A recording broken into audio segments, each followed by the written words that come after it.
Hi, I'm Kara O'Donnell, and this is County Board Wrap-Up, our monthly deep dive into the actions the Arlington County Board takes at its monthly meeting, as well as hot topics around our community.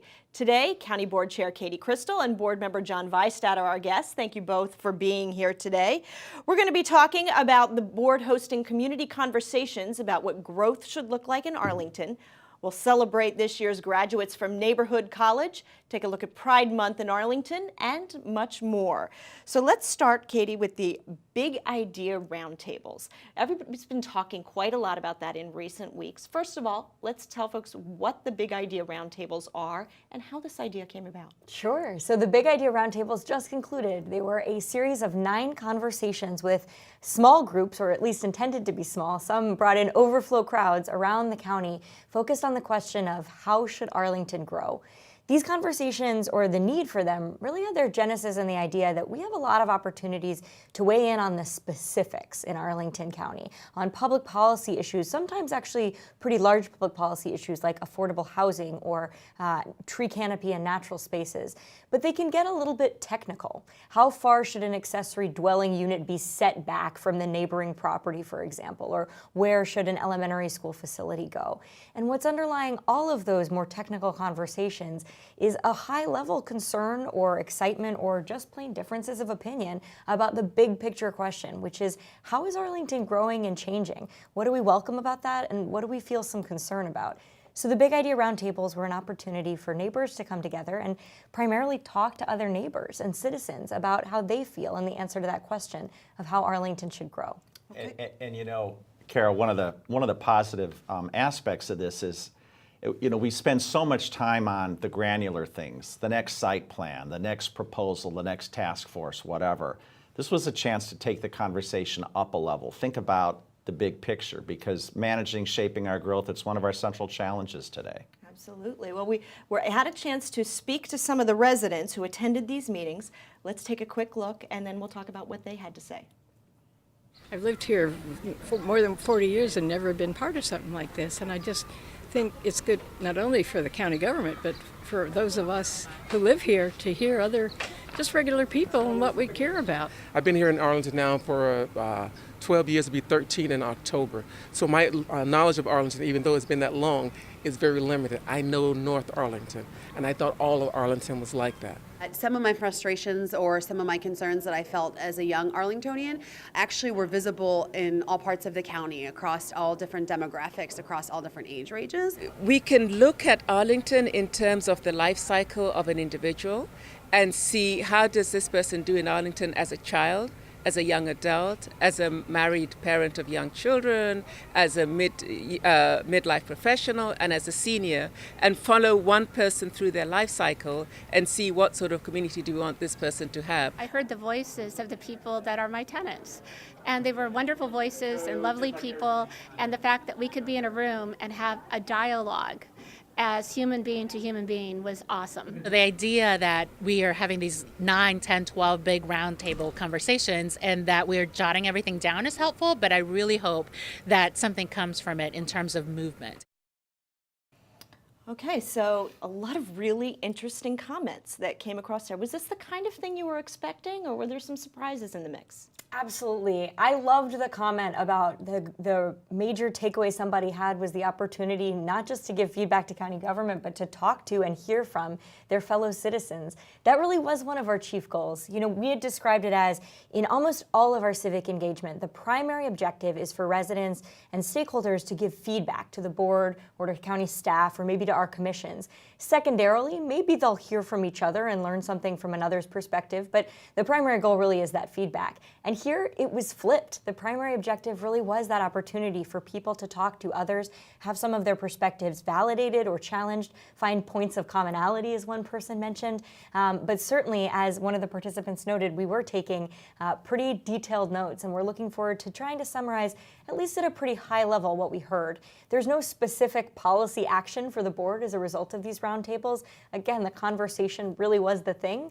But I think for all of the board members who were able to attend, the commissioners who facilitated, and the county staff that was in the room, we'd be hard-pressed to not have our thoughts shaped by some of the great conversation we heard. No question. And the one thing that really struck me also was, a lot of times these community processes, it's the community interacting with staff. Here, it was that, but it was also different community voices speaking at a peer level, an eye level with each other. People saying, "You've got a good point, sir," or "I hadn't thought about that." That type of thing, the dialogue back and forth among members of the community, very disparate, very, very, very different. And yet all sharing a common goal of how we can make Arlington a better place and confront our challenges. And probably just a different forum in that it's folks getting to talk to each other about issues that you wouldn't normally talk to each other on the corner while you're walking the dog or in the park or what have you. Exactly. And it's also the issues you wouldn't normally talk about in a county feedback forum. And so when we talk about this need to pull up to 30,000 feet, right? Even conversations that are as explicit as ones about, for example, affordable housing, don't get to the biggest picture, even the heart of what we're talking about here, which is concerns about ensuring that Arlington is still a diverse and inclusive place as we go forward. That is so interwoven with questions of affordability. But when we have these policy dialogues, we quickly get to things like how much are we funding the Affordable Housing Investment Fund, and where should the geographic distribution of committed affordable units go? These are all important, they're related to the big picture, but they don't always afford us the opportunity to really put on the table what it is that we're most hopeful and worried about. Did any kind of themes emerge that you saw with the ones that you attended? I think one theme was almost to a person.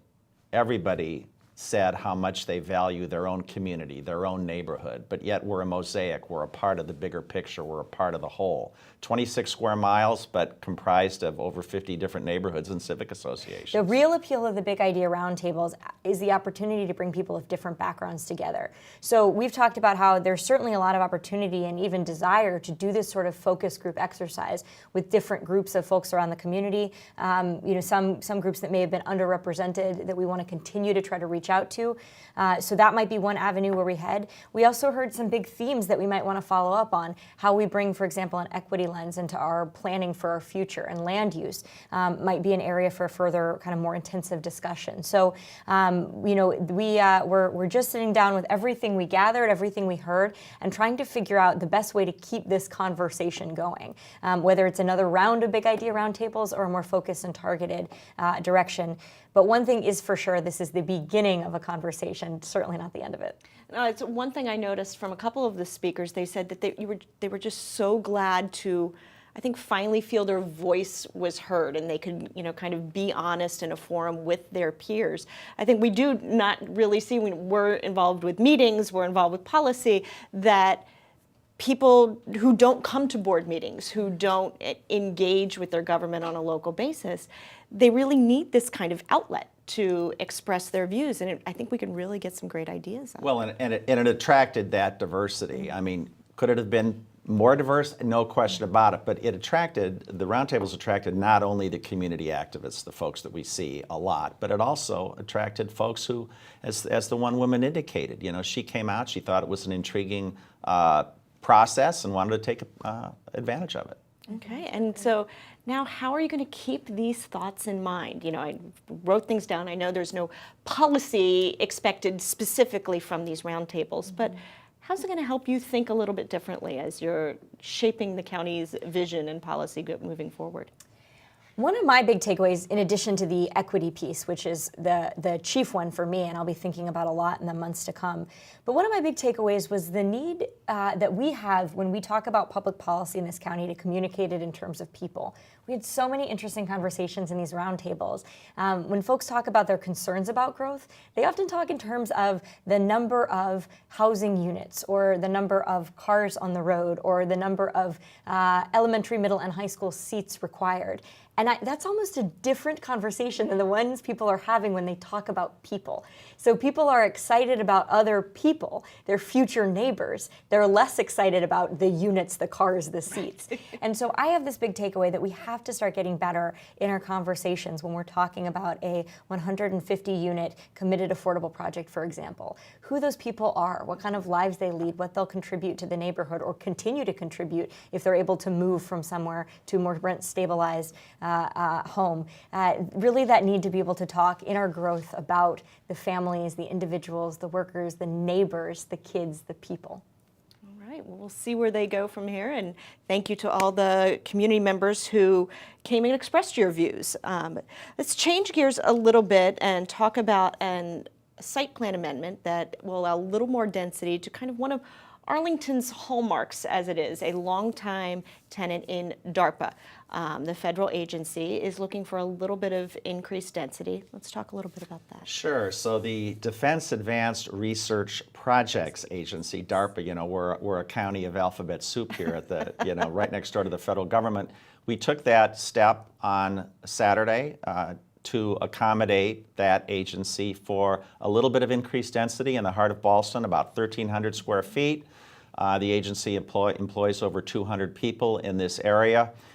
They needed some additional space for security screening and to accommodate their growth. We thought it was the right thing. One of the biggest challenges we have is maintaining and attracting businesses to Arlington.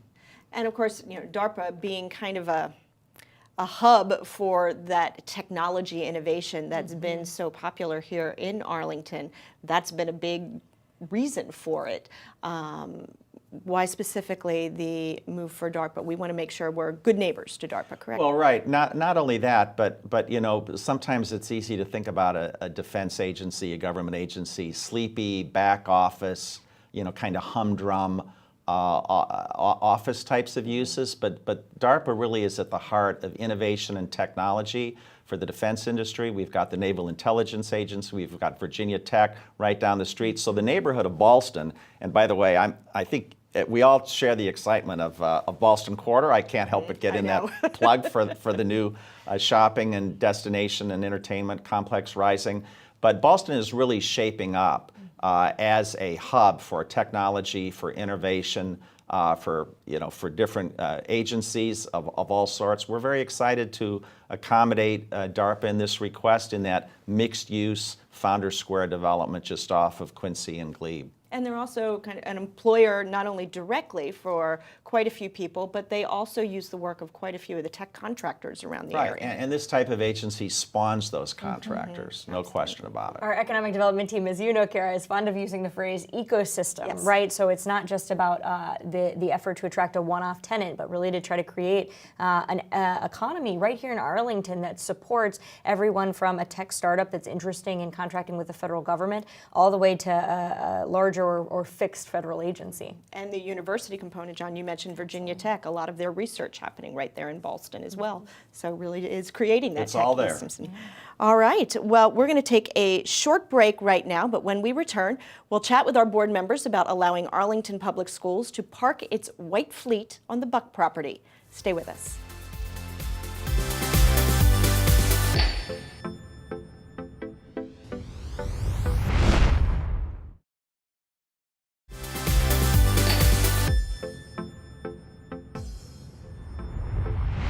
Welcome back to County Board Wrap-Up, where we discuss select issues the board decides during its monthly meeting, as well as take a look at what's going on around our community. I'm Kara O'Donnell, and I'm talking today with County Board Chair Katie Crystal, as well as Board Member John Weistad, about the board's June meeting. Now, we've been talking for quite some time about what to do with the Buc property after it was purchased, and now we've made some decisions. Let's talk about that. We convened a Joint Facilities Advisory Commission about 2 years ago now. It was one of the key recommendations of a major study effort that went on in 2015. And they've been hard at work to think about the long-range future of Arlington County and our facilities planning. But the first thing we asked them to do was take a look at maybe a shorter-term future of a really unique and exciting parcel that the county was acquiring, right in the heart of Arlington, across from Washington Lee High School. It's also unique in that it is industrially zoned land, which is a real rarity in Arlington County. What the JFAC advised us was that a separate planning process should get underway for its long-term future. As you can imagine, something so centrally located has incredible potential to meet a lot of our long-term facilities needs. But there are also working buildings on the site now with only a little bit of maintenance can be used for a variety of needs. And so the Joint Facilities Advisory Commission gave us some options or scenarios about how those buildings could be used on an interim, say 1 to 10 year basis. This need of the schools to park its white fleet, i.e. its non-school bus vehicles, fits squarely, we think, right in those 1 to 10 year interim needs. It's a use of the surface parking lot already at the Buc Site. There is no investment required really to ready the site for them. And we think this will be a pretty minimal use, actually pretty familiar to the types of uses of that parking lot when those buildings were serving other things in the neighborhood already. The other thing that's important about this white fleet is that they meet needs, whether it's delivering meals for our school kids, supplies for teachers. These are the types of things that folks don't always think about. We think about our facilities needs in terms of schools, parks, maybe even fire stations. But it's also incredibly critical to keep the operations running, make sure kids eat and teachers have what they need. The cars. Well, and I think it's, excuse me, also important to point out, we're only talking about 50 parking spaces here. They're already striped. And the schools, I think, is making every effort to reach out to the community. They're going to have a community liaison. They'll have a phone number if there's any folks from the immediate neighborhood who are concerned at any time. So schools, just like the county, strives to be a good neighbor. Sometimes we fall a little short, but we're confident that the schools and the community will be able to work together to accommodate this need on some space that we paid good money for, and we want to make sure that it meets our needs now and into the future. That's right. Now, and you mentioned it's going to be about 50 vehicles. I know you said 50 spaces. Is Right. it about that many vehicles? And do we have a timeline of how long we plan to use this site in this way, or is it still TBA? It is a little bit TBA or TBD, to be determined, right? We know, again, we'd planned for sort of these 1 to 10 year uses. The goal is absolutely to come up with a master plan for this site over time. That's a big undertaking for our community. We don't do anything halfway in Arlington, and if we're going to master plan it, we want to make sure that we're doing it with full information about all of our needs, counties and schools, as well as really doing a deep analysis of what the site can support. That takes consultants, it takes engineering analysis, traffic impact analyses, and because it's Arlington, it takes a lot of community engagement and outreach. So we have not had the bandwidth to undertake that fully long-range study to think about what is this Buc Site going to look like in 2040. That's not underway yet. At the end of the day, we'll have to prioritize some planning processes over others. But these interim uses are envisioned for about 1 to 10 years. And the license agreement, which was the actual act that we took on Saturday, will give schools the option to have that for a couple of years and then to extend for every couple of years thereafter until 2026. Okay. So it's an initial term of 2 years with annual renewals. And the other thing I would just chime in with is JFAC, as Katie mentioned, the Joint Facilities Advisory Commission, jointly appointed by schools and by the county. So another example of how we're doing a better job of collaborating together. Of course. All right. Well, now the board also celebrated 2 important occasions at the June meeting. One was the graduation of our latest neighborhood college class. The other was LGBT Pride Month. So let's talk about and recognize those folks a little. Let's talk neighborhood college first. Who made up this class this time? Sure, this is one of my favorite topics. This is the 19th graduating class of Arlington Neighborhood College. You can see from their faces really the full cross-section of Arlington represented. Individuals from 20 different neighborhoods all around the county, including some of the ones that tend to be a little underrepresented in our processes. And that's one of the things that I think makes neighborhood college so special. We all talk about trying to engage the less well-represented communities, and neighborhood college is really our bright spot in doing that. The composition of the graduates includes very young professionals, seniors and retirees, new Americans, longtime Arlingtonians, all of whom have completed this detailed training to not only learn more about how the county functions, but also learn those really important facilitation skills, consensus building, public speaking, the skills that they'll need along with the subject matter expertise to be great and effective advocates or commissioners in Arlington civic processes. You said this was the 19th graduating class of neighborhood college. Have you found with previous classes that they've moved on and become much more active in their community as a result? Sure. Well, I have particular pride in the Arlington Neighborhood College class of 2012, there you go. of which I am an alum. Yes. Yeah. But I look and I still have the opportunity to engage with a lot of my colleagues from that class, my fellow graduates in the class. The county is really fortunate to have one of our rock star communications folks in the Department of Environmental Services was one of my classmates, who who was not working for Arlington County at that time. One of my classmates is a woman who has now become the face of pickleball, not only in Arlington, but actually really regionally and nationally, Helen White, who's an incredible advocate. And I'd like to think that it was Neighborhood College that helped her not only understand her own passion for the sport, but figure out how to amplify and bring it to others, along with a great number of other graduates. And I'm always inspired to see how many people's civic journeys have been shaped by this program over the last 19 years. All right. Well, congratulations to the latest Neighborhood College graduates. You know, and I just think, you know, one challenge we have, though, you touched on it, is to ensure that activism and engagement continues. You know, Katie and I, in particular, have been concerned about our commissions and making sure that our advisory bodies reflect the diversity of Arlington in all sorts of ways, everything from thought to demographics. And we're hopeful that a number of these folks will step it up another notch and in an enduring fashion participate on our commissions. Okay. Hint, hint to the recent graduates. Now, June is also LGBT Pride Month, and that is something we hold very dear here in Arlington. So tell me about what would happen at the board meeting to honor that? Sure. You know, there's a group or a cause or an issue that that we tend to spotlight just about every month. You know, there's Women's History Month, there's Black History Month, there's Asian American Month, and of course this month, June, is Pride Month, and there's no better evidence of that than the multicolored flag outside the Bosman building, and so.